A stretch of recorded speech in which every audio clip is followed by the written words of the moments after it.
ঠিক আছে। ভবিষ্যতে কাজের ইচ্ছা প্রকাশে ইনশাআল্লাহ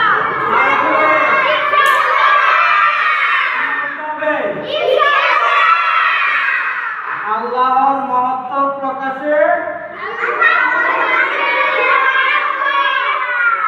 সুবহানাল্লাহ।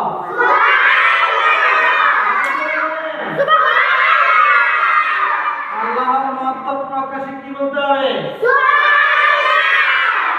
আবার আল্লাহর নিয়ামতের প্রশংসায়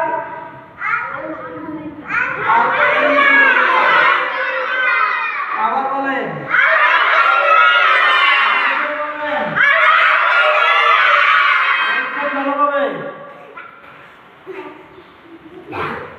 আল্লাহর নিয়ামতের প্রশংসায় আমরা বলবো কৃতজ্ঞতা প্রকাশে শুকরান জাযাকাল্লাহ। আবার শুকরান কি বলবো?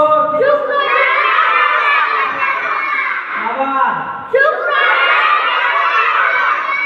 কারো কৃতজ্ঞতা প্রকাশে বলবো শুকরান জাযাকাল্লাহ। শুকরান হাসি দিলে কি বলবো?